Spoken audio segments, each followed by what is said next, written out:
It feels like, I remember a few years ago how you were, when the Mavs lost to the Warriors in the Western Conference Finals. You came in with the hoodie, the black shades. Um, I didn't expect to get that from you today. I feel like I think after game two, deep down you knew it, but you had to come in here that day on the pod, and you had to put on a strong face. You had to save face, and then I don't know, my brother. I think after game three, when I texted you, damn, they had a good run. I think that's when it was starting to really set in with you that it was over. For me, it wasn't game two, right? Like I said, they would lose game one, double digits. I was a little thrown back by game two. For me, it was game three. Like game three, you come all the way back, Luca fouls out, and you lose that game. And I was like, okay, that's enough. We're done here. Like this.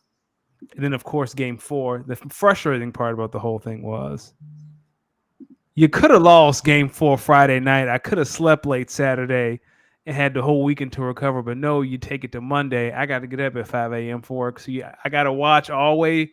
I watched till there was 9 minutes left in the fourth. So it was like 10:30. And I was like, dog, they made me stay up. Ah, ah, Now I can't get a good night's rest. oh man, it's funny living on the West Coast. I started watching that game at work. Man, I started looking. I said, "Oh, this is getting ugly fast." Man, I stopped and got me a. I on the way home. I was like, "Man, let me stop at the bar, see if I can get me a quick wine." I Because just I ain't got nothing to watch when I get home before I like make a little spaghetti. like Sam Pritchard hit that three at half, and I tweeted, I was like, yeah, that's a wrap. That's like when white men start shooting snipers like that from half court, it's just not it. How do you feel that so many people in America place so many bets on the Mavericks to win this series, yet the That, Celtics, the 60-win team, won it in 5 games? that just tells me America's in the right spot and that everyone hates Boston. The Okay. country is healing. The country is healing. Ladies and gentlemen, welcome to episode 145, 145 of Speak Mm. On It. We are inching our way close to 150. When you hear this voice, you already know it can only be one brother, the good brother, Los D Mix. And before I pass it over to uh, my good man, I want to play y'all something that I made the other day. Oh yeah, turn this up. I made this the other day. Let's see if I can find it. Uh, Danny, why I find it? Why don't you tell the people who you are and where the podcast is brought to you? Whoa. The pod is brought to you by the folks over at goingfor2.com. Um, I'm sorry, I'm gonna be a little discombobulated tonight. I'm still a little distraught about the Mavericks losing in five in the finals. But my name is Danny Ocean, and we're gonna get through this together. And we have been through tougher things together as a pod, and we will make it through this together, and things will be okay. I hope. I mean, listen, they were a 60-win team. Listen, I'm telling you, the day you came in here, that pod you came in here, and you were just running down lineups and who had to guard who. It really dawned on me. Now the Celtics might get y'all the fuck out of here. But like for me, it was like, yeah, that's all true. But I have Luca and Kyrie, and I know True. Kyrie could not play in One could say Boston. Luka and Kyrie are the two best players in the series, but one could also say the Celtics are way better, the overall team, I than the just Mavericks. We'll get into it in a second. we will, but The yeah, other drop that day, beat. there's not a beat actually. So Okay. as you know, in my DJ sets, I have a DJ set this upcoming Saturday at this bar. I'm excited about. But I have you got to have some DJ drops. So I was working on some new ones, and randomly, all mine are WWE themed. Yes. So I needed one that I could always play at the beginning, so that it could be a beginning one, so I kind of know where to start a lot of songs. And I was listening to Friday Night SmackDown and Okay. the Yeah. Bloodline, and I was like, I know the voice that I need. Listen to this. Ladies and gentlemen, my name is Paul. Introducing first, the GOAT that slays a beast. Los Demons Yeah, that's it. Okay. Yeah. Yeah, I made that. Tell me Funny. how. So is that? Have you ever used that drop on the set yet? Or are you gonna use it Nah, Saturday? I'm playing two on Saturday. Yeah, please let us know because that. The goat that slays the beast. Remember? Do you remember when he said that? Yeah, that was when he beat Brock Lesnar. That's when Brock Lesnar tore the ring up. It was at SummerSlam, WrestleMania WrestleMania. 38, Yeah, I believe. yeah. Oh, I remember. Yes, sir. It's a good time. No, I got a few. no. Play that again. That was some heat. One more time. I don't think One they more heard time. it. One more time. One more time. All right, I got you. Ladies and gentlemen, my name is Paul. Introducing first, the goat that slays a beast. Los demons, baby. That's so fire. I do. Nah. I think I'm gonna play that for the first time on Saturday. I gotta figure out. I actually got to figure out. Truth be told, I got to figure out what's the first song I should play. What do you think the first song should be? I'll paint the scene for you. It's a Saturday night. It's like a cocktail. It's at a cocktail bar. Okay. So I'm thinking it's going to be like a nightcap for people. So they want something I'm playing smooth. I'm thinking like staying in a lot of R&B pop vibes, maybe a little dancey vibes. I don't know if I'm gonna go too hip hop on them. Okay. So you need something that's high energy, but still like you don't want someone to get up and dance. You just like, oh yeah, that's my shit, right? Is that what I'm hearing? Something like that. So here is what I'm trying to find what I was thinking. But you let me know what you was thinking. You play that first, and that'll give me some direction. I have an idea, but you play, and let's see if we're on the same page.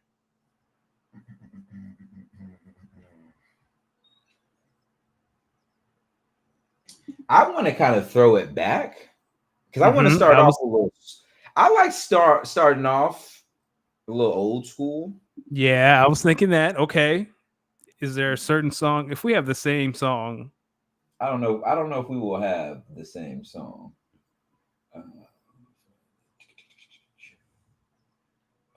This is how old school I'm thinking.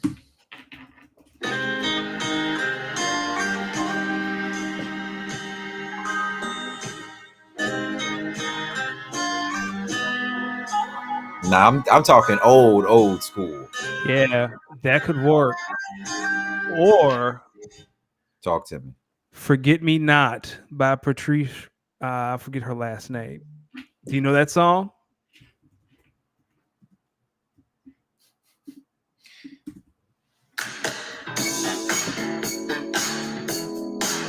Hey, you think this is where I should start the people here?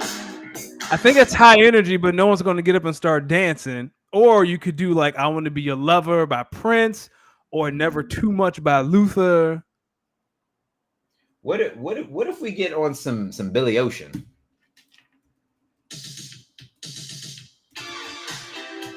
You could. Is that the audience?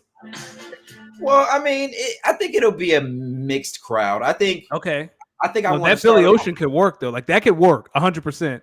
Because the thing about Paul Heyman is Paul Heyman brings energy.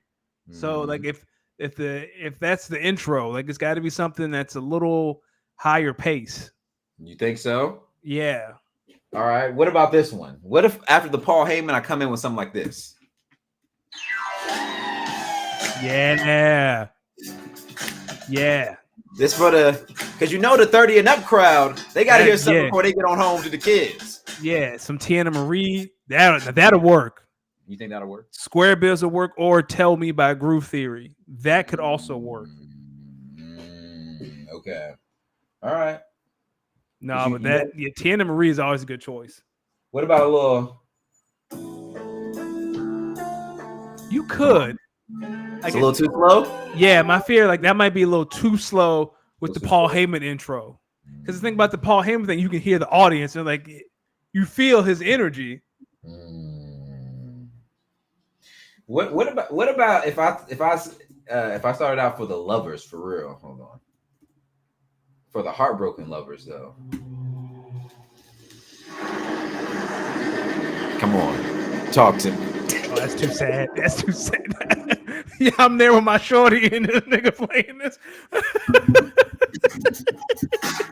Yo, a DJ starting to set with no, because think about it. I'm gonna come in. Yo, hey, I'm here to have a good time. I'm here for the lovers. I'm gonna stay in a mean R&B bag. I might get into some pop, but I'm here for a good time, people. Holla at me. I'm your DJ for the night. Let's go on this expedition together. Starting this out for the lovers.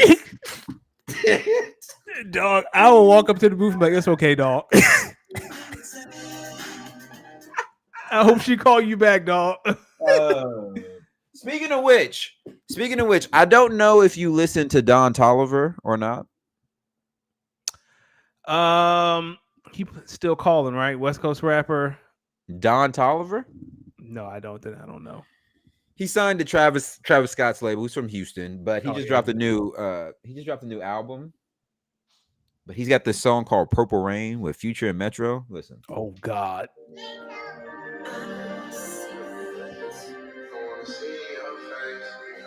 It's kind of wavy. I'm not gonna hold you. All right.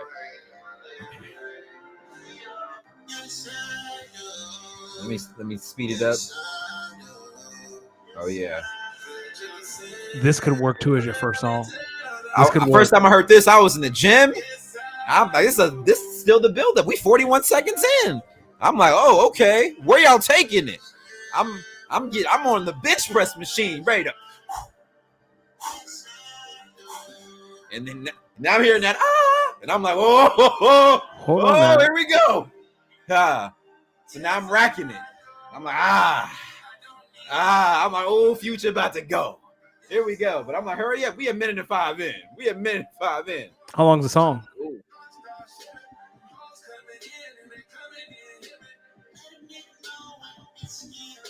Yeah, that's your first song. Wait till when the beat drop. I'm like, all right, I got a bop in the gym. Hey. I'm here with it. Hey. Ooh. That could work. 100%. That could be your first song. Oh, that right there? Yeah, that could be it. Nah, that's later in the night when some when the old people go home, when the people like me go home, is that what you're saying? Yeah, we playing them when they pop out. When they pop out, that's gotta go up. You know what's funny? I'd hear that song and be like, all right, it's time to go. Really? See? I'm not trying to scare the old folks out. That's why you got to. Why we got to be old folks?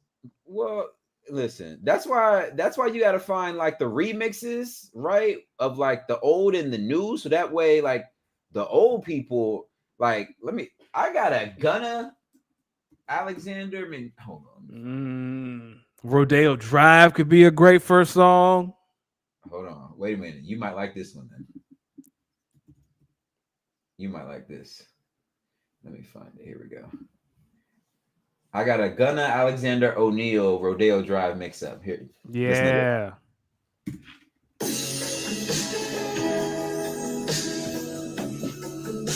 I actually love this song too. Listen to this.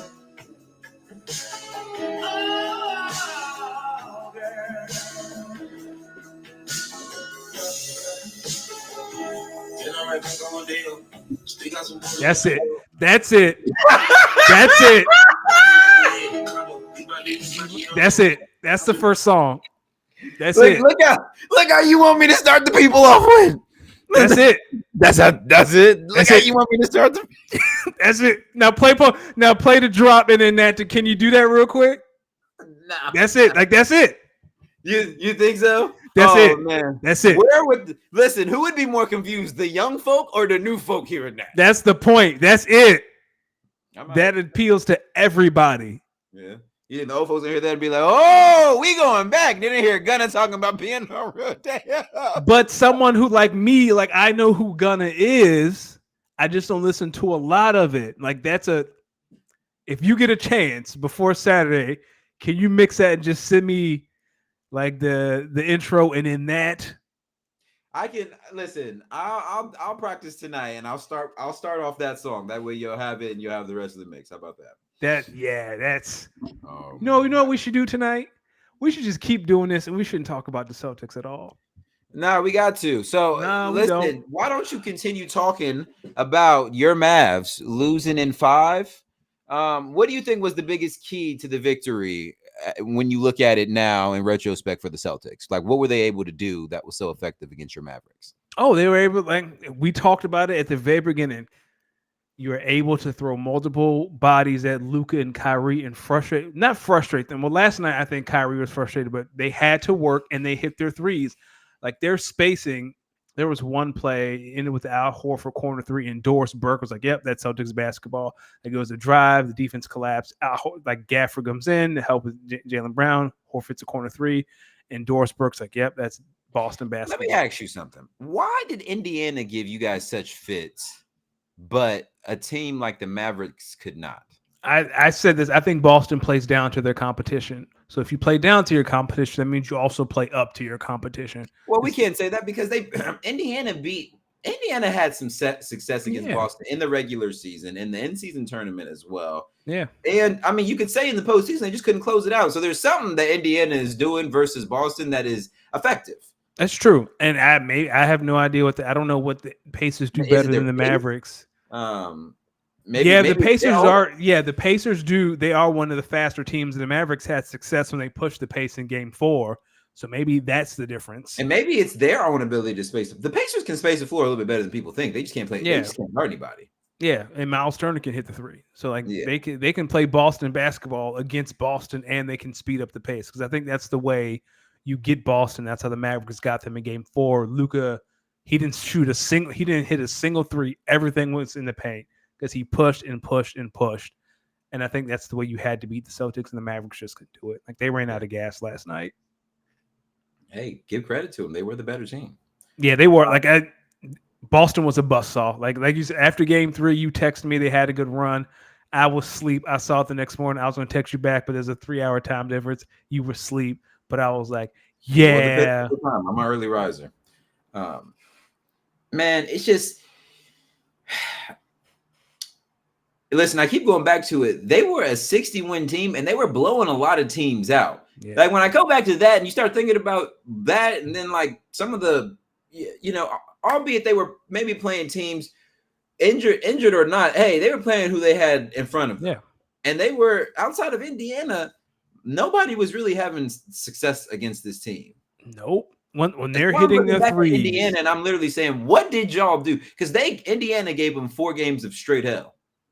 I don't know what Rick Carlisle. I think I'd have to look this up, but I'd love to see the pace because I feel like the Pacers already played at a faster pace, so Boston can't get set, and the Mavericks had success pushing the pace. I would have a feeling the Pacers, the pace level is extremely high against Boston because that's the only way you can beat Boston. Because once that defense is set, like all right, like you have to work really hard for a shot.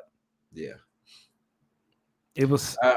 What about Finals MVP? I know it could not be Luka this time. Are you okay with it being Jaylen Brown over Jason Tatum? Yes. I don't know how anyone. I know Jason led the team in points, assists, and steals, but Jaylen Brown was the reason they won the finals. He won Eastern Conference Finals MVP for a reason. He won Finals MVP for a reason. I was a little upset. It was just going to be given to Jason Tatum because he's Jason Tatum. I'm glad the voters got it right. It was like who had Luka in hell most of the night? It was Jaylen. Like Jaylen did his thing against Luka. Jaylen hit his shots. I swear he had a dunk every game, and I was like, damn, how you let him dunk the ball like that? Like it was Jaylen. Here's my thing with that. Jaylen Brown is 1/7 of the way there to that promise he made Taylor Rooks. Sitting in that Celtics facility, but he on the way. He got one. Let me ask you a question. What's the biggest lie you ever told to impress a girl? We've all done it. I'm not mad at Jaylen. I've lied in many a pretty woman's presence to get her attention. Now, don't laugh at me. Okay. Told her I was a starting guard for the Canton Charge. No, you didn't. Yes, I did. Told her I was a starting guard on the Canton Charge.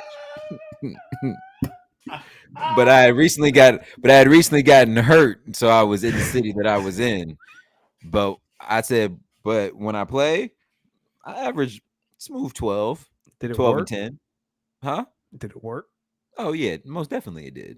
Of course it did.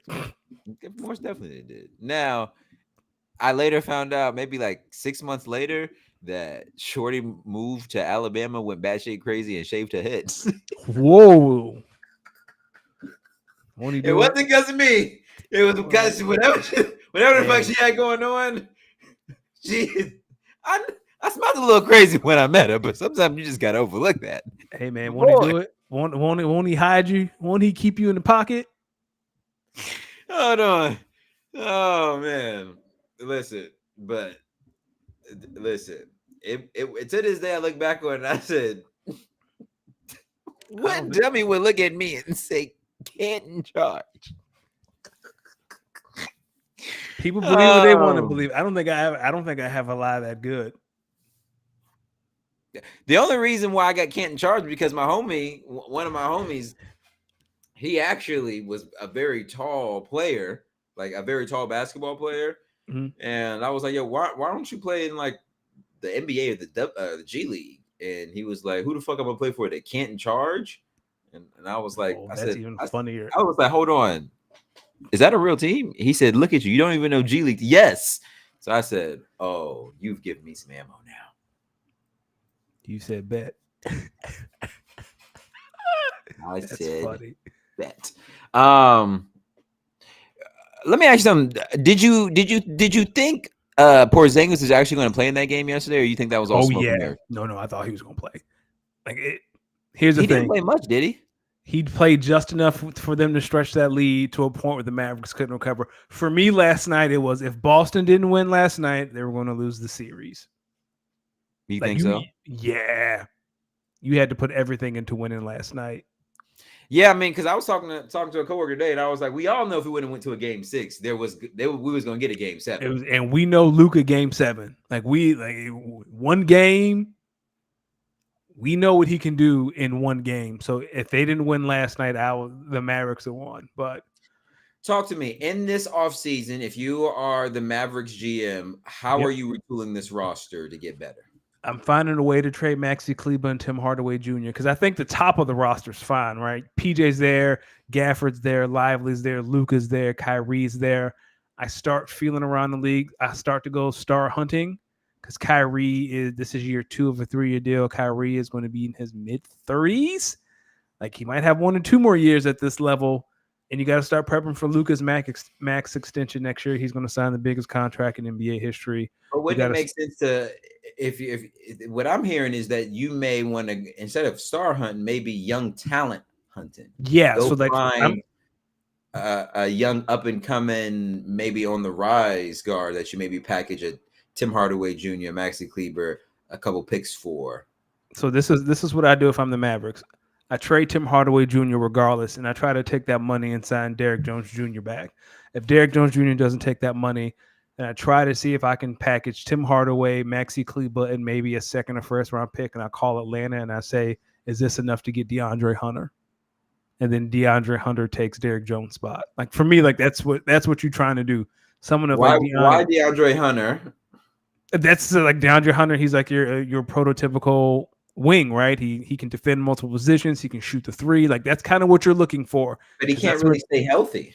Yeah, but I mean, it doesn't have to be DeAndre Hunter, but that's the kind of person that I'm looking for. The 3rd or 4th best player on a team that really isn't going anywhere.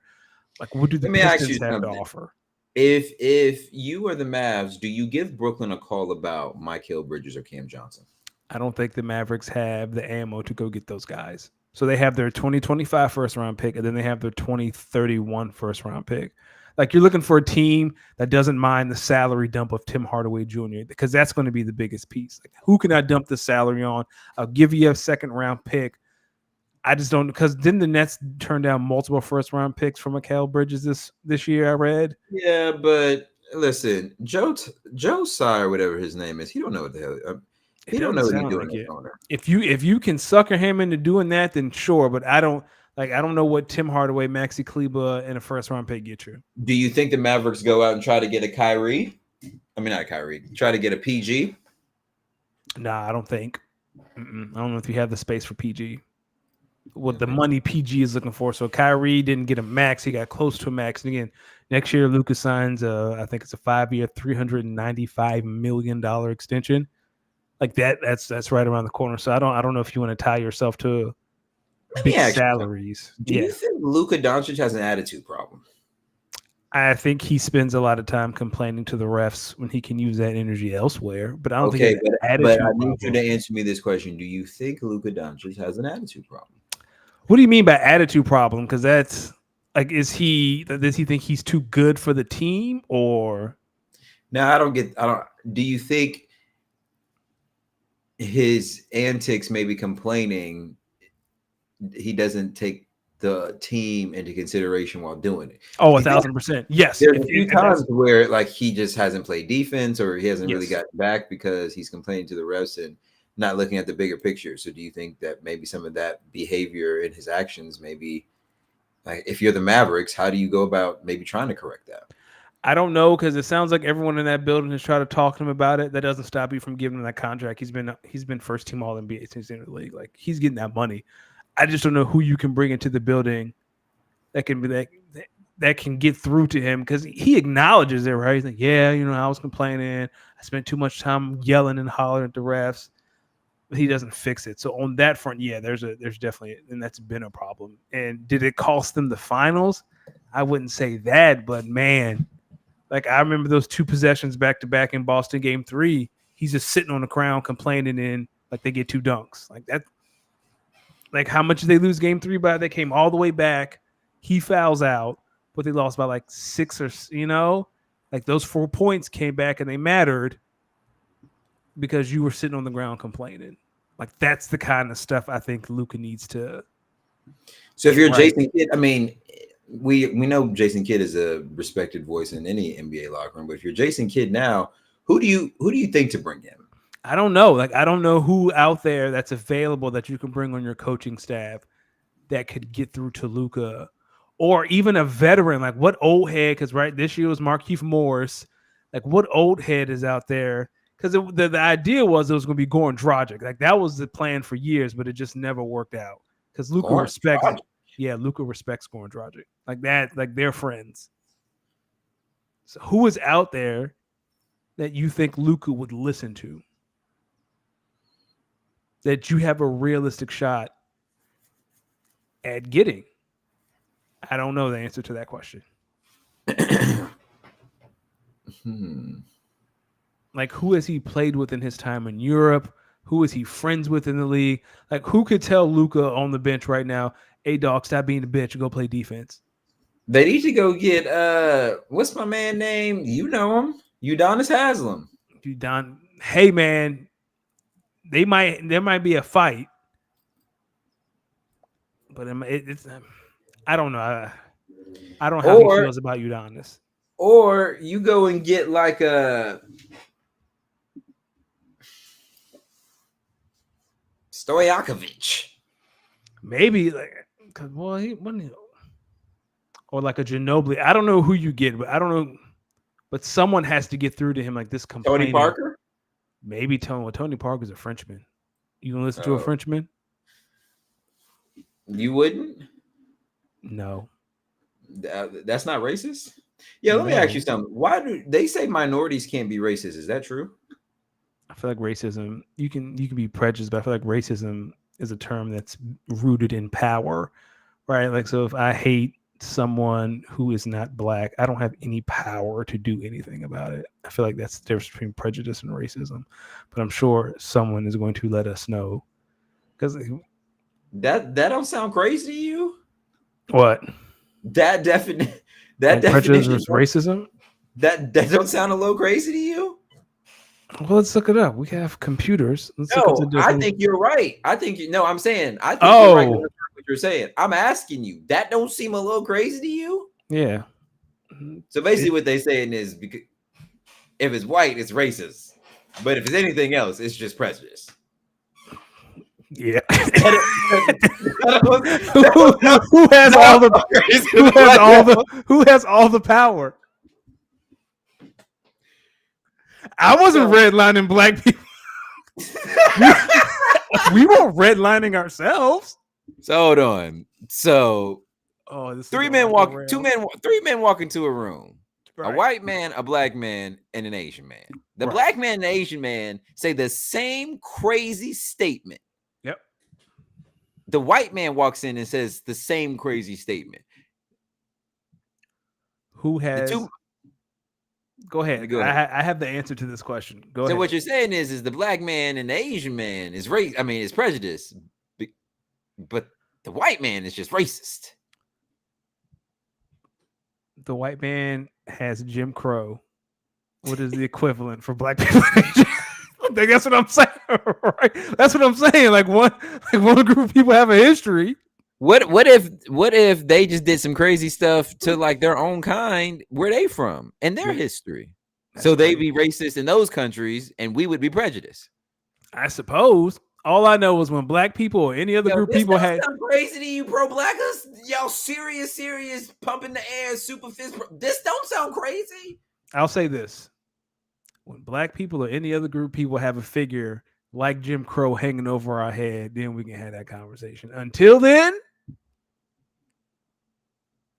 But okay, I'm talking about moving forward. Moving forward, we all kind of know we should know, have a base understanding of what we're saying. So at this point, do you have to be a certain race to be deemed? I don't know, man. I just think in the year 2024, if you said somebody's a something and you clearly know that's a racist term, I think you could be white, black, green, purple, mixed, from Queens, from the Bronx, from Miami. Why are we in New York?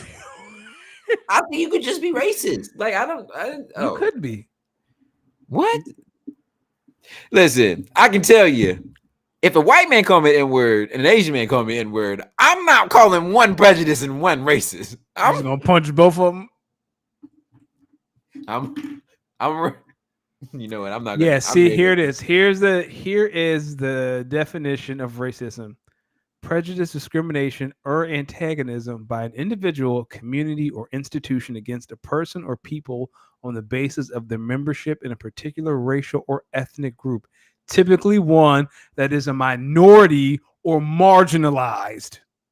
Okay, so piggybacking off of that, if we transition into the WNBA, was that Angel Reese hard foul on Caitlin Clark? Hey, that's the funniest transition on earth. Was that prejudice or racist? That was basketball. That was basketball. Because it's starting up those conversations. Angel Reese with the hardest hit on Caitlin Clark we've ever seen in women's basketball. She must be a racist. Cover it, CNN. Did you see the foul, though? She was going for the ball. Like, Angel was going for the block and just hit Caitlin in the head. Going for the ball, and she hit that girl right upside the noggin. Like, she was... We got to stop these Caitlin discussions. Listen... She's not even the best rookie in her class, and she getting... Angel Reese was beating that Susan B. Anthony out of Caitlin Clark.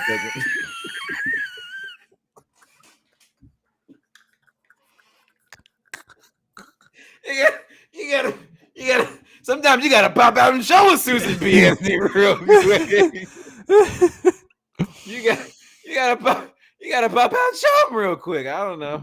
Do you follow? Do you follow any of the teams on Instagram or on Twitter? Oh yeah, I follow the Sparks. Shout out to Sparks. Get well, Cameron Brink. So the one big thing, the big culture things NBA is the fashion, right? Like, what are they wearing when they walk into the arena? Same in the NBA, but it's a real emphasis. And I'll tell you, dog, Caitlin got some of the worst drip I've ever seen in my life. Like, you can tell, like, she likes Prada. Everything she wears is Prada.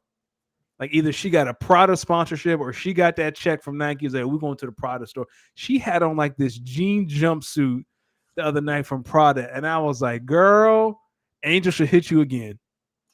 Listen. Disgusting drip. Listen, I want to remind the folks that she is a young woman. Yep. A young 22-year-old woman from Iowa. She'll be a star. But that's the thing, right? I think that's the thing we keep. She is from the Midwest, and she does Midwest things. Like, respect to all my Midwest homies, because y'all was my homies. But she went to Iowa. But listen, Listen, don't make me pull out a map because I'll pull out a map and I just got to give a few of y'all grace if we just draw this. If I pull out the American map and just draw a big old circle over a portion of the country, I just give y'all grace with the fits because I mean, listen. Which is funny because Kate Martin played with her Iowa and she in Vegas, but you know what? She ran some real ones. Oh yeah, nah, I had to pull us this side. Listen, girl. Hey, girl. Listen, it is 2024. They don't even make USPA anymore. Take that. They came in the locker room and she said, "Take that shit off. You wearing sweats." Nah, you got Asia. I'm just imagining Asia with a hand around Kate Martin talking about some look. You know the Guess jeans went out like years ago, right? We don't even do the bedazzled on the ass no more. Shorty. Does that say Jinko? And luckily they're in Vegas, right? So you can take someone to like a boutique and be like, "Hey, let's get like, you straight." They're like, just because Ed Hardy got a store in Caesar's Palace does not mean you got to still rock the Ed Hardy jeans. What did you doing? Girl, let me take you over here to Bottega. Like, where's Caitlin shopping at in Indiana? Oh, well, where you go get fresh out of Indiana? Oh, you know they got the little outlet mall right next to the Marshalls and the TJ Maxx. Oh, okay. Is that where she found it? Them Prada jeans? Yeah, dog. Like, listen. Oh God! So have you been watching any of the games? Did you get a chance to watch any of the games this weekend? Like, I've been watching the games when they came out. I watched a little bit of that game that you were talking about, the Sky and the Fever. Yeah. First back-to-back wins the Fever have had all season. I think. Yeah. They're what 4-8 or like. Yeah, they're 5? they have like so, 4. I mean, any games that are on and that I have time to watch, I peep in. And every game I've watched, I mean, it's been good competitive games. Obviously I've been keeping up with the Sparks. They are. It's not okay. I know the level of competition is heightened all throughout the WNBA, but the Sparks be in a lot of these games that they're losing. Yeah, well, right now they're losing by 13, but Connecticut's like the best team in the league. Here's the thing about the Sparks. Like, this is obviously a rebuild year. You want to be like, if we're 3 weeks left and the Sparks have a chance to make the playoffs or flirting with the playoffs, that's a win. Like, that's a success. Yeah. And who knows? Maybe we can put ourselves in a position to draft not Angel. Paige. Nah, Paige going to DC. No, I'm not talking about Paige. What's Shorty? Homegrown. Oh, Juju. Oh, Juju 2 years away. You got a while for Juju. Like, yeah, if you in a couple of rebuild, I'm looking at a championship in maybe 2028. By the time Juju comes out, the Sparks should be in the playoffs consistently. Yeah, like that should be either year 1 of the playoffs or year 2 of being in the playoffs. Like Rakia Jackson and Cameron put together are just too strong. Like, you can't. Yeah, dog, you can't. Well, let's pray on the health of Cameron Brink. That's hopefully sure. She's okay. But talk to me. How are you feeling about the Liberty? They, they're the best. They have the best record in the league. Yeah. They're going to play Minnesota for the Commissioner's Cup final, I believe, next Tuesday. No, when's the draft? When's the first night of the NBA draft? The 23rd, 24th. Yeah, it's next week. Yeah, so whenever the first night of the draft, because they had to move the game to another arena in New York because Barclays Center is being used for the draft. So the New York Liberty, anyone who Minnesota, the 26th. So that's when the Commissioner's Cup is, or it's the 26th or the 27th. For all you, I'm not a gambling person, right? But if you have the FanDuel app and you have a couple extra dollars, I would put some money on the Fisher Collar winning MVP. Why? In Minnesota. So Minnesota's the best team in the West. I think they're undefeated against like Phoenix. They beat the Aces. I think they beat the Liberty. Like, they're legit. The Fisher Collars. They've already beat the Liberty before. Yeah. Hold on. Let me look at Nafisa in her where she's leading in scoring. So yeah, Asia's in scoring. Liberty have already beaten Connecticut. Yeah, Liberty beating Connecticut. Yeah, so Nafisa Collier is 4th in the league in scoring. She's 3rd in the league in rebounds. Let's see, she does. Put your money on the like if you have a couple extra dollars. Like right now, it's Alyssa Thomas, Asia, and Nafisa in the MVP conversation. I think Asia's out because the Aces are 500. Alyssa Thomas Well, they still got some season left. Yeah, and Chelsea Gray is hurt. Like I'm trying to hold back my opinion on the Aces because Chelsea Gray is hurt. She could start. I think she might play tomorrow and make her season debut. Let's see what they look like after that. Who else are the Aces missing?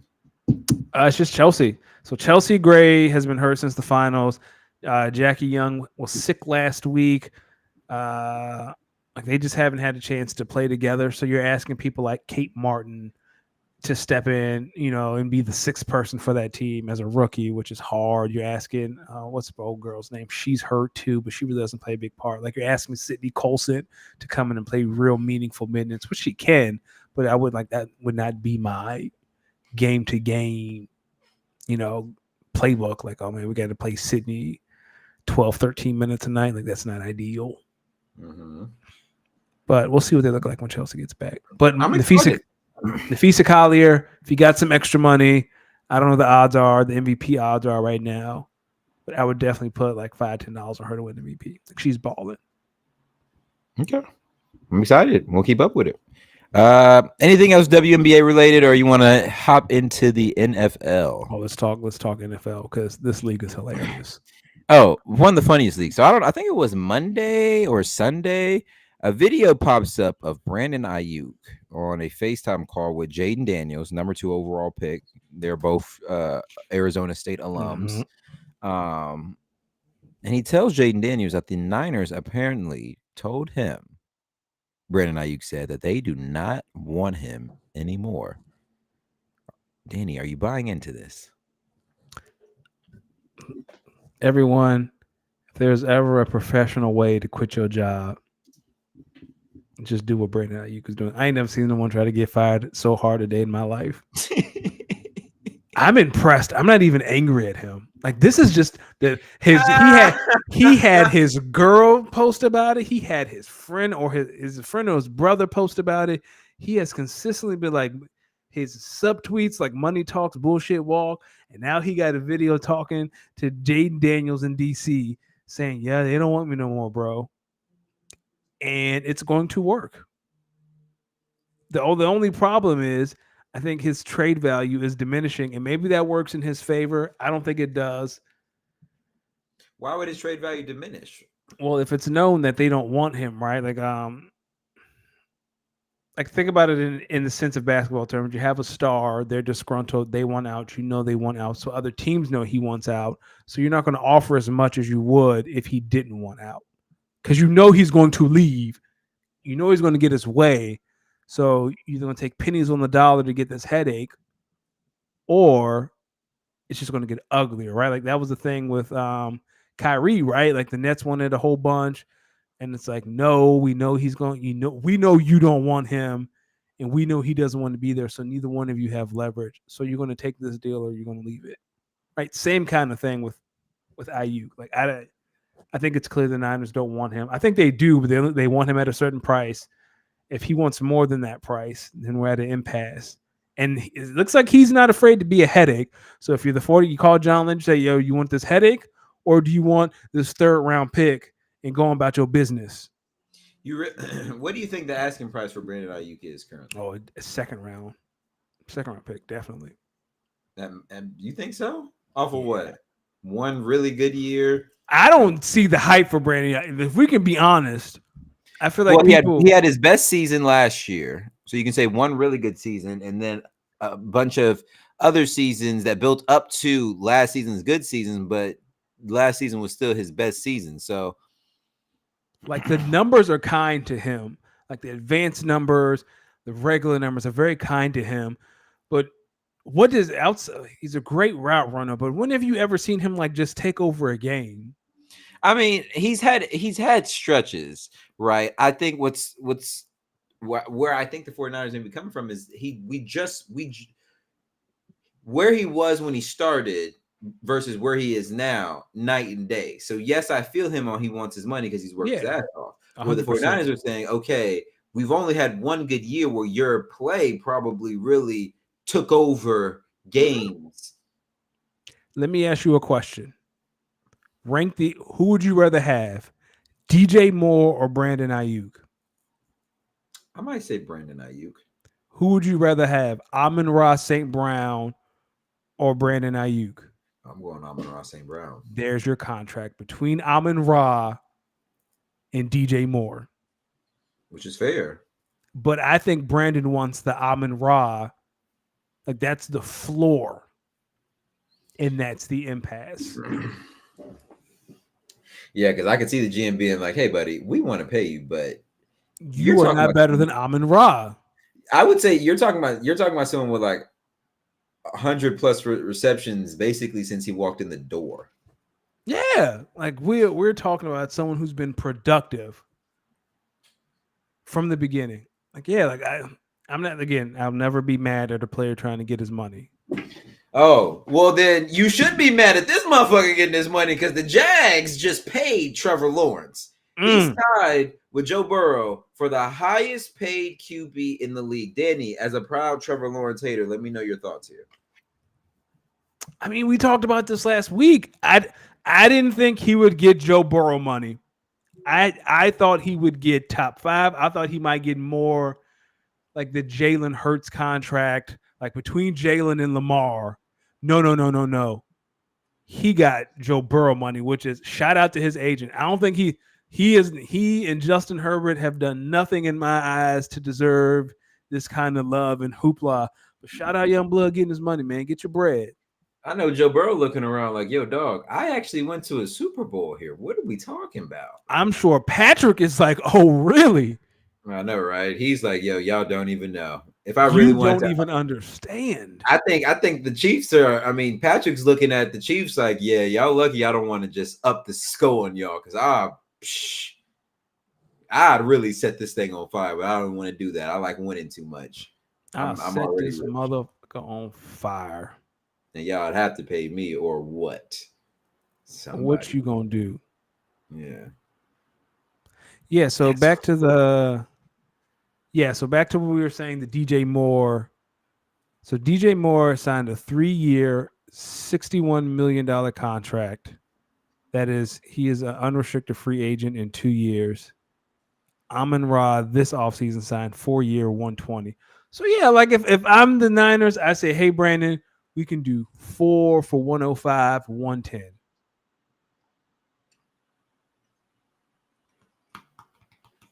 And what is he ideally looking for? 4 over what? If I remember correctly, I think he said the Amon-Ra deal was the floor. Which is 6 over 1. 4, which is 4 for 120. So that's the floor for him, if I remember correctly. 4 for 120. That's 30 a year. That's the Amon-Ra deal. 30 a year. He wants 30 a year, which means he wants 4 for 135. I mean 125, not 135. I don't know, big dog. I don't, because you just paid Debo, you paid George, you got to pay Brock, and you just paid Christian McCaffrey too. You just read up on Christian. Somebody got to go. Maybe they trade Kittle. Nah, you wouldn't trade Kittle. I feel like Kittle's more valuable. At least he can block. Like if he don't do nothing else, he can block. And as much as Kyle Shanahan loved running the ball, at the bare minimum, we can just have him out there blocking. Damn. I mean, Kyle Shanahan, he loves to run the ball first, and you need a good blocking tight end. Yeah. So this is really what this is the end. Well, I think they have to choose between Debo and Aiyuk, and if they go with, if they go with, since they already paid Debo and they have a faster time of offloading that contract, they have a longer time to offload that contract. Mm-hmm. They also got Ricky Pearsall, and maybe you do get rid of the unhappy wide receiver now, and then see what you can get for him. Like if I'm Pittsburgh, what are we talking about? Like call them today. What do you want for Brandon? The thing is, with Pittsburgh, they got wide receivers over there. You got George Pickens. You'd have Aiyuk. You got Freiermuth. Like now, Justin Fields stands a chance. Well, what about the Los Angeles Chargers? They might be looking at it like, yo, dog, we need, like, or what's the fucking issue? Like, dog, what are we talking about here? What are we talking about? I would take that. Like, I don't think it's going to take much to get him. The call to Jaden Daniels was because, hey, the Washington Commanders. That'd be nasty. Scary on one side and Aiyuk on the other side. Like, you could, like, you give him a chance. You see what the Bears did. if you're the Commanders, what kind of trade package do you send to the 49ers That's a good question. I don't for know. Brandon Ayuk, knowing that in some people's eyes, the Commanders may have fleeced you for Chase Young? That's true. Let's see. How many draft picks do they have? Because I feel like a third round pick can get it done. But if you have 2 second-round picks, maybe you say, all right, man, we'll give you our. Yeah, they got 2 second-round picks next year. They got the one from Chicago. You got 2 third, you got 2 twos, 2 threes. Yeah, you can make something work. I think you A can make second something and a work. third, a second and a third for Brandon Ayuk. That's a lot. I'm just saying you got 2 twos and 2 threes. Like you can think of something. A second and a third for Ayuk. That's too much. That's way too much. Okay, so maybe just a third. I would start. The third would be the start. Like a third, and what else do you want? Like what do you need? Like you could probably use some offensive line depth. They might do some stuff like a third round pick and like Diami Brown. Yeah, like you can make it work. Or if you a third in a starter or a quality backup, or a second in a Diami Brown. I would. You think do you think the Niners would actually do something like that? Oh, for a second, hell yeah, he on the way. He on the way. He outside. Matter of fact, we never even sent his stuff home. We packed it up in a box. Just we Yep. waiting on the shipping label. We wait. We print it right now. What are your thoughts on the new in-season Hard Knocks that's going to follow the entire AFC North? I think we're getting too deep in the weeds now, man.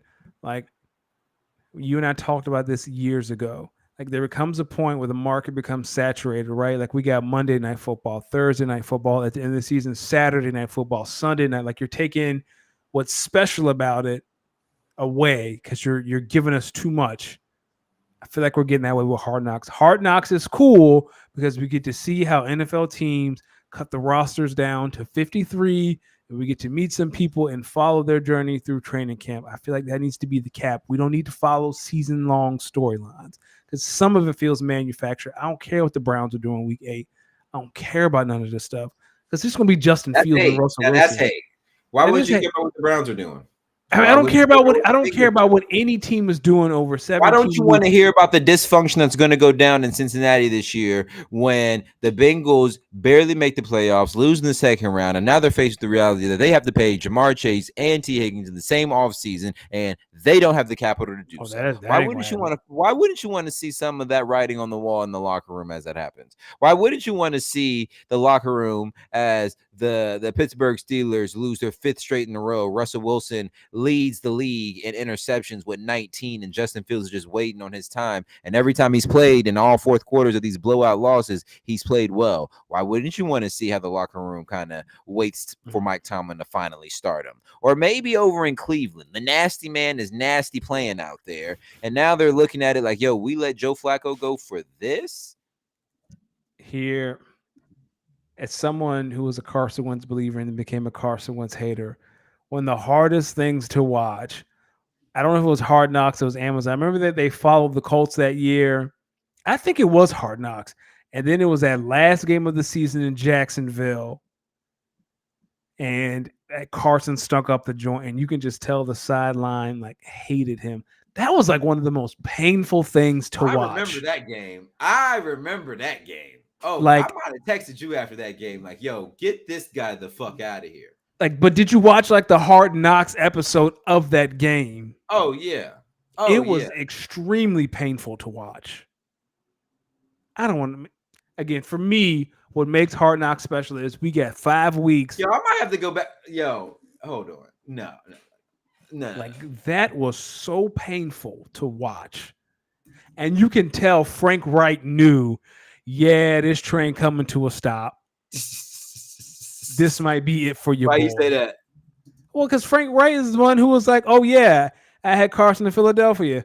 We went to the Super Bowl before we were, we were a great team before he got hurt. Yeah, bring him here. And how we got a second-round pick out of it. Yeah.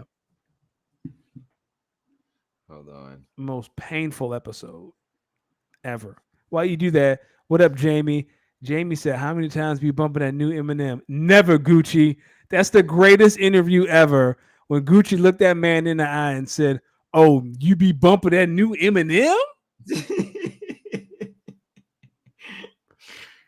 And then Jamie also said that Deshaun, you get to see Deshaun sneaking out for his midnight massages. Jamie, let me tell you, All right. the Carson bank, Wentz, Hard Knocks, Indianapolis Colts versus Jacksonville Jaguars. the worst thing on earth. Jamie, I assure you that the Browns are going to watch that man like a hawk this year. They're going to have an air tag. Like, they're going to make sure them cameras don't catch him doing anything shady. He can't even say hi to any of the women in the locker room. He can't say hi to the cafeteria ladies. He can't smile. Deshaun, here's a piece of paper. Write what you want to eat. Go sit at the table, and we'll bring you your food. The nasty man, he not going to beat the allegations, but he not going to hurt himself doing Hard Knocks. I promise you that. Are you watching that? I know you're not watching that game. It's painful, man. That shit was painful. Oh, you really gonna share your screen? All right, let's do this. No matter what happens, just know this: the love and respect, that we have for each other. Don't let anything ever take that away. You're on a continual journey. We climb the mountain. We shoot to climb it every year. That never stops. There's an element of this business always going on to the long haul, but then we got it with the short-term results. And the short-term results right now sting. The thing that can only make that worse is if we don't learn from it and use it for next year. We got to know that. We got to believe that, because that's the truth. We all know it's the truth, that we can get better from this year. So we got to ask ourselves, did I take something from this year that will help us next year get back to where we want to get? I know everybody in here can say yes. We'll get there, man. Believe that. It's tough climbing, man. It's a journey that's tough, right? But we got the right stuff to do it. Jim Irsay looked like a brother who knew he was about to fire somebody. Jim Irsay knew what to. Look at that face. He is not high on coke in this picture. He realized that he got to fire his head coach and get rid of Carson Wentz. It's tough climbing, man. It's a journey that's tough, right? But we got the right stuff to do it. Just might not have been our year this year. Guys, so we're in that. I'm sorry, I didn't. Guys, when coaches, why is this a picture in picture? What is this? There we go. Guys, when coaches start talking about we need to respect each other, it's too late. That's what he was talking. That's what you got from that? That's one of the first things he said. He was like, hey guys, remember the respect that we have for each other. You know what that sound like to me? Please don't punch that redhead man in the face.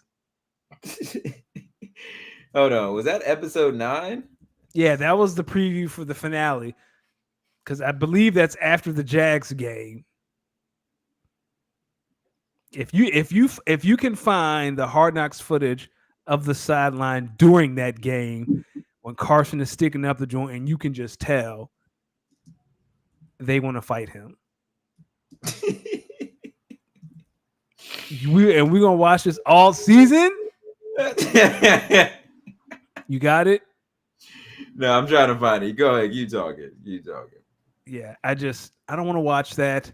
Hard Knocks should be 5 weeks in training camp. We follow a team and we learn how the NFL conducts business. You understand how heartless cuts are. You understand how hard it is to learn a playbook. You understand how hard the practices are. You get to meet the people. I always love the rookie episode because there's always an episode where the rookie's got to perform. Like, that's what Hard Knocks is. Hard Knocks, like, the story of a 17-week season is so long and grueling because it's 18 weeks. It's how many games are there? 17 games, so it's 18 weeks. Yeah, like that's long. And I don't know. I don't know, man. Like, that just seems really long to me. I think you had the sweet spot ending it. Now you're doing too much. You think they're oversaturating the market? You said. I do, because we're going to get a Hard Knocks. What's the Hard Knocks team? Is it Atlanta? Yeah, Hard Knocks Atlanta. And once that's done, You got to Really? go. Yeah, Atlanta. I'm 99% sure Atlanta's up.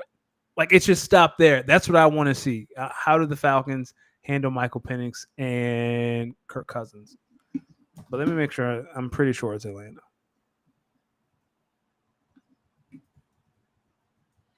Let's see. Bleacher Report. Not here. Whoops. Fence.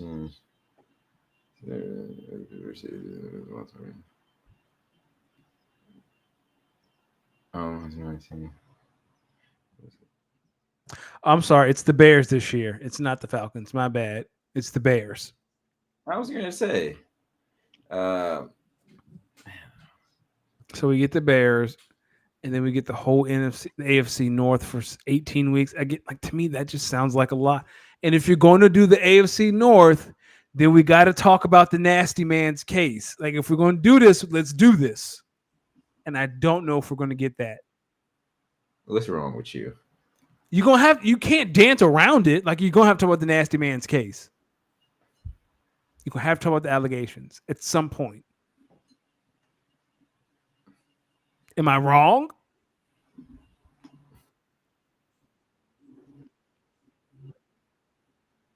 I am not wrong. But I mean, I'm hearing what you're saying now with new ears. Oh yeah, nah, I get what you're saying. Yeah, nah. Like it's going to be interesting seeing how Nick Chubb recovers from surgery. It's going to be interesting how do the Bengals handle Jamar Chase and T. Higgins, who are both on contract. Sean Watson will not touch a hard knock screen, and if they do, he has to though. You just can't talk about Myles Garrett, dog. We can't we got to talk about 4. You can't tell me that wouldn't be some of the over under how many times Sean Watson, quarterback of the Cleveland Browns. First couple years in Houston, were pretty good. Was ready for a new change, so asked for the trade, and here we are. Is that that's going to be episode 1? That would be all you see from him. Over under how many times does Lamar Jackson say the N-word? Oh, he ain't gonna say it. You don't think so? At practice? Nah, he ain't gonna say it. Come on, don't put that on Lamar. I'm saying 3 times an episode. I'll say 2.5 times an episode, and I'll take the under. I'll take the under. Well, we won't hear it. He'll give us 1 a week. Speaking of things that we won't see much longer, Charles Barkley said he's retiring from TV after next year. You think that's a big deal or no deal? Massive deal. Charles Barkley has been on TV for, I believe, next year's year 25. He has become, whether you like him or not, because I know there's some people, and he has received some fair criticism, but you can't deny Charles' cultural influence over the sport of basketball and the growth of the NBA over the past 25 years. It's a massive deal. I mean, it's absolutely one of the greatest ever. Hold on. You found it? No, I got a little something for us. Okay.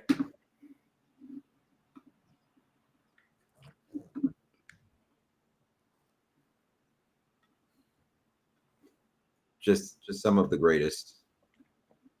Oh, these Charles Barkley's greatest hits. Please say yes. Yes, turn this up. Something else under his hand, and now this is begging to be seen again. Chuck, Here we go. I mean, hey, come on, zoom in, guys. Look at those coconut donuts under there. The honey bun belonged to the kid, and he just picked it up for him. Here we go. Go get it, girl. Go get it. Go. You ain't gotta go get it. Let's go, girl. Let's get down to it. Let's go. Oh, come on. You already got it. Go, girl. You go. Okay, Mama, I'll see you. I'm taking rings, but that's what I'm accustomed to. Oh, like I. No. Awesome right there, Mr. President. Have you ever met Bill? I have met Bill. When? I interviewed him for my book. Oh, I met him when we won the He was really awesome. That was just not right. The way you did that. That's just not right. Wait. The Golden State Warriors. Wait, no. No, where's the president? No, we got to go deeper into the. Wait a minute. We about to laugh at one, but I don't know if we have like the intestinal president fortitude to like.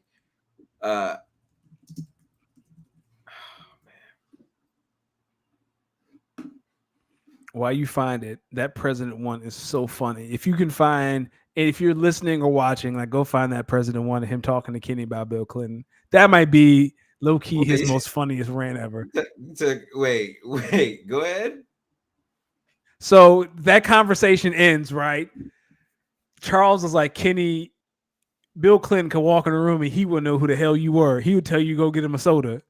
Like, Charles is like, he's like, Bill Clinton does not know who you are. And Kenny's like, yeah, he does. I met him. And Chuck's like, no.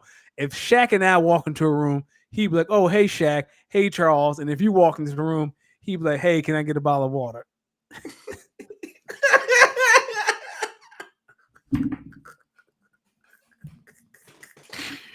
Oh, hold on. I got one more for you. Okay.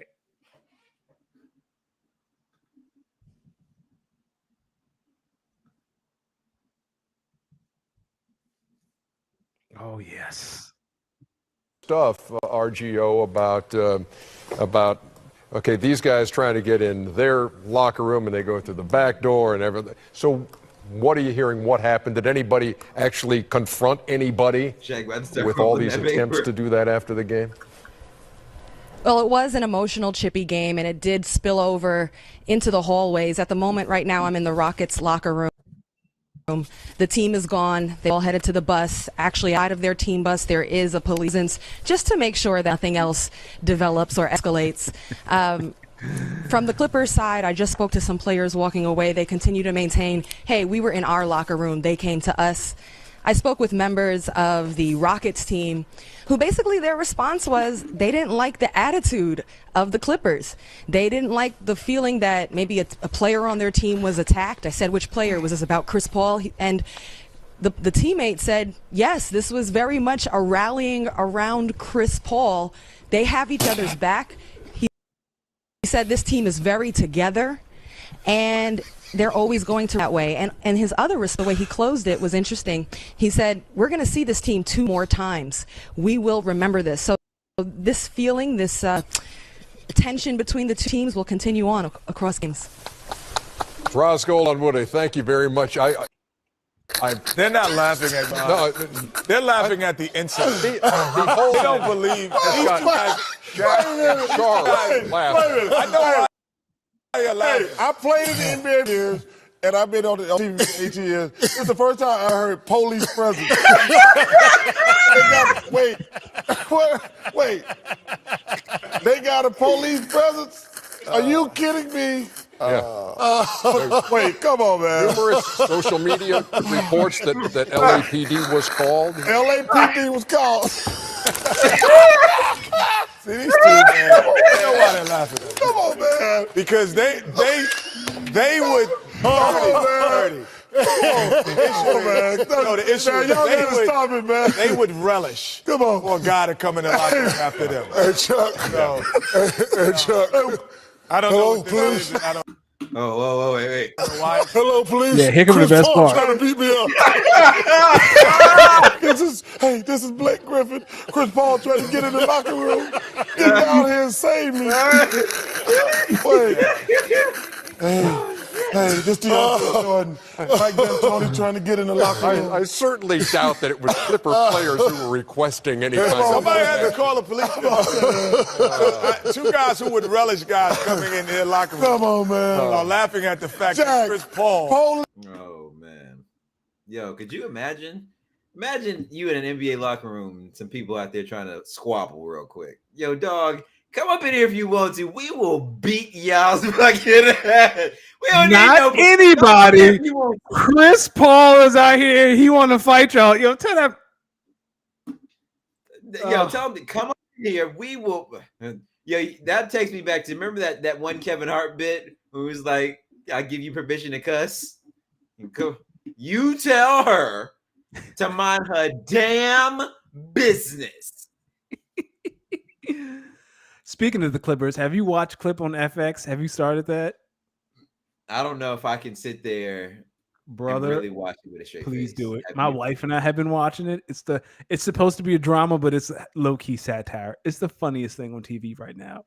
How you feel about Lawrence Fishburne playing Doc Rivers? It's hilarious. Every time I see him, like he's trying to do Doc's raspy voice and he can't.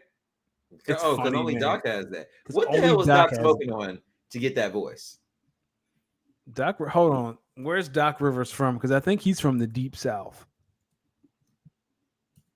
Where's Doc from? Yeah, he plays in Orlando. Yada, yada, yada. Because his name is Doc. Oh, he's from Chicago. Never mind.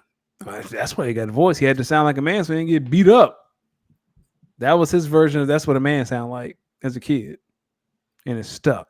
What? I'm not sure. What does that mean? Like he tried to be older than he was. So that's how he thought a man would sound. And it stuck. Hello, officer, LAPD. Chris Paul is in here trying to beat me up, yo, dog. Speaking of which, during the finals, did you see the Paul George, the Philly propaganda that they were doing live? I was like, yo, commissioner, how was this tampering? Adam, like, get him, find these niggas, yo. Joel is up here side-eyeing Paul like he wearing a skirt. Tampering. Yo, LA Lakers, y'all are so sad, yo. Y'all are really about to hire JJ Redick too, by the way. Yes, they are. Yo, the funniest thing about this whole JJ Redick thing is how much hate Stephen A. Smith has for JJ. Like Stephen A. be getting on First Take and be doing everything but coming up short saying JJ. But I thought he was cool and was always on this podcast. I mean, not the podcast, on the show. Well, every time JJ was on the show, he would cook Stephen A. Oh, he don't come on there much no more? Oh, no. JJ been on there in a minute. Really? And you notice Monica Manette ain't been on there a lot either. I thought I saw her on there today. She might have. I know Andrea Carter's on there today. I know Stephen A. said something really weird to Molly. Someone tweeted when she sue ESPN, she gonna get it back because Stephen A. be saying some real reckless stuff on there. I can't imagine what he'd be saying to her off air. But okay, here's a theory. What if you found out Stephen A. And that rumor has been out in these streets for years. They both have denied it. I don't know, man. I wouldn't be shocked either way. For me, do you think Stephen A. is that smooth? He from New York. He an old head. But to go from Jalen Rose, and I think we can all agree Jalen Rose seems like a very confident man. Are you trying to call Jalen Rose fine?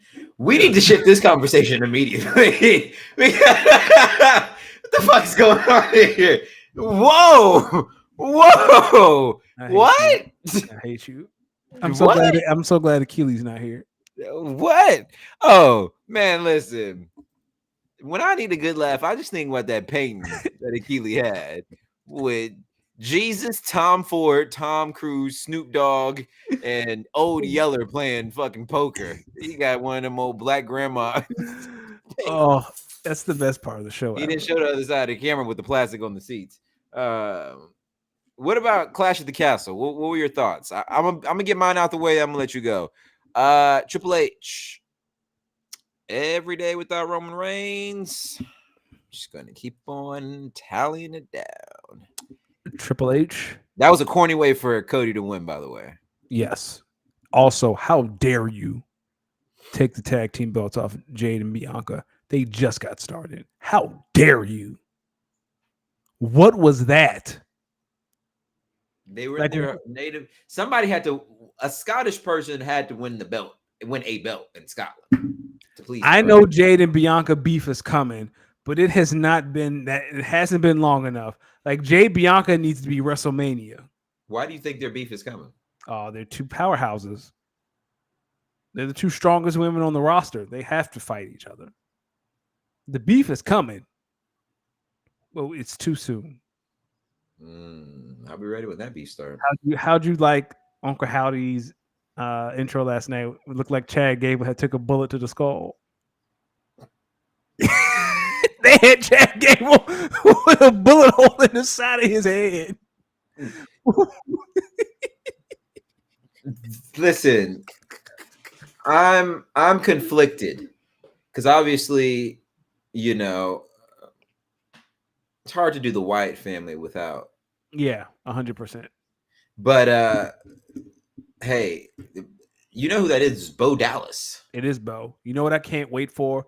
Because there's going to be a point where there's going to be a rocking chair at the ring that's going to be Bray's seat, and it's going to start rocking by itself, and it's going to freak somebody out. That's going to be fun. Who's it going to freak out? You? No, it's going to freak out whoever he's wrestling because there's going to be there's got to be something tangible to attribute to Bray. And I feel like the rocking chair ringside, oh, that's Bray's seat. He's watching. That's just me. Like, I feel like you have to do something to acknowledge. You don't think they would? You don't think it's kind of overdoing it or doing something weird when you're doing stuff like that, attributing to someone who's no longer here? Like, you don't think there's like a weird, I don't know.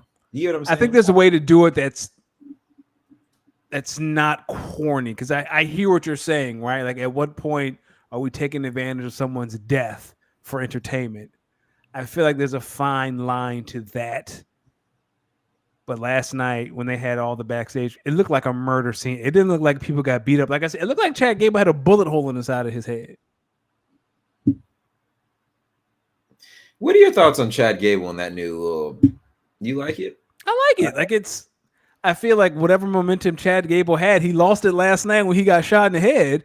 But I think he lost it on Sunday Saturday when he still didn't win the title. Like, what are we putting? He's done with that. He's done. That title belongs to Braun Breaker. Yeah. Oh man. Like, what are we putting him in this position for to fight for these belts? If like, is that just to build Sammy up so then Braun could take the belt and make that belt look stronger?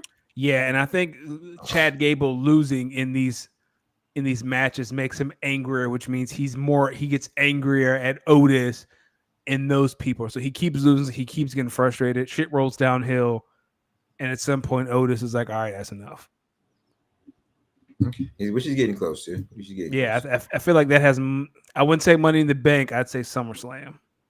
Do you think the Oilers finally excuse me, do you think the Panthers finally close out the series versus the Oilers tonight? Yep, everything follows. They're playing right now, aren't they? What's the score? Yes, they are. I'm trying to have a look. Looks like it is. They're about to start the second period. Looks like the Oilers, they might be tied at 1. No, it's Oilers 1, Panthers 0, I believe. I think the Panthers win. It's just going to mirror the NBA playoffs. Maybe it's not a blowout, but let's just wrap this up, man. It's the Olympics. So? It's the Olympics. Yes, the Oilers. Oilers are up 1-0 after the first period, and oh wow.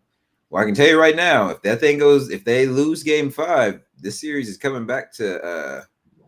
This ain't coming back. There'll be a Game 7. There will be a Game 7. Yeah, it will be a Game 7. Are you doing anything for Juneteenth? Are you going to the Ken and Friends pop-out show? No, tomorrow's Freedom Day. My wife and I might go to the museum. I'm making dinner tomorrow, but nothing too big. What about you? What do you mean? Wait, what's the Freedom Show? Oh, I don't know. Oh, Juneteenth is Freedom Day. Yeah, what's the Freedom Show? I don't know. I know what Freedom Show. Yeah, I'm asking you, what the hell is a Freedom Show? I don't know what a Freedom Show is. I swear you just said you going to one though. No, I'm going to the museum. I said I'm taking my wife to the museum and I'm making dinner. Oh, is there a Freedom Museum? No, we got tickets to the local museum. There's a samurai exhibit that I'm very interested in seeing. Black samurai. No, they're Chinese samurai. I'm off tomorrow. We're off tomorrow, so that might be a cool way to spend the afternoon is going to check out the exhibit. Well, tomorrow is a federal holiday. I think everyone should be off tomorrow. Oh yeah, it is a federal holiday, isn't it? Yeah, damn, might not be a good idea. Never mind. And tomorrow, matter of fact, if you aren't of us, the only way there are some people who should be working tomorrow. Now, who? Oh, now is that racist? I see dead people. The people not like us should be working tomorrow.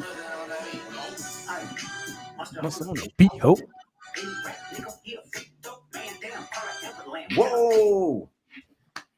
How is that not one? Yo, what's funniest part about that whole song is people sing that song in conjunction, knowing or maybe forgetting that this song is calling a man a pedophile. Yes, that's why it's one of the best disses ever. He's saying other things as well, but probably A minor. You got people singing along talking about you a pedophile. the other day I went back and listened to Drake Family Matters, and I ran it back like 2 or 3 times, and I was like, yo, what the fuck did you think this song was gonna do in the landscape of this whole beef? Well, like I said, if Family Matters had time to breathe, Drake still loses, but I think it's not a TKO because Family Matters has some bars in it, but it didn't have time to breathe. I think Family Matters, like if it was like a song, like if it was like 3 individual Drake songs, it would have been fire. But he really won't saying much, and then we later find out he never planned that information. So what the hell what were you talking about there? Yeah. And you couldn't really, all your shots at Kendrick weren't really like hard hitting shots. Most of your better shots are directed at other people, but you need to be directed towards one person. So like maybe in this song you should like he trying to do this. Hey.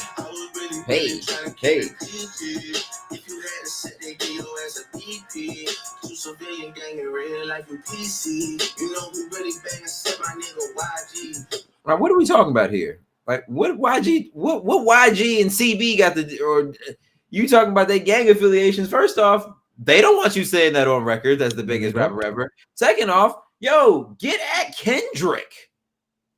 You saying he not a real whatever? Okay, well, brother, he's from LA. So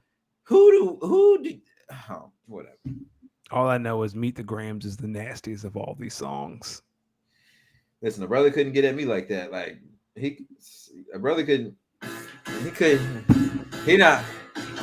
we're not doing that. Nah, as soon as I heard that, I said, oh no, somebody in for a long day. As soon as I heard Dear Adonis, whoo! We talking to it. I was like, nah, hold on. Nah. I said, hold on now, Kendrick. You about to really get at him like this? Didn't say a word to Drake. Just talk to his family. Danny, let the good people know where they can find you, my good man. You can find me on the X app, Danny Ocean 41. Make sure to follow us at Speak on the _pod, Twitter, Instagram, TikTok. Send us your email, speakonitpod14@gmail.com. Other than that great transition you're going to send me because that's going to knock, where else can the people find you for great mixes? Listen, you can follow me on X. You can follow me on Instagram. You can follow me on YouTube, Twitch, SoundCloud at Los Demix. That's LOSDEEMIX.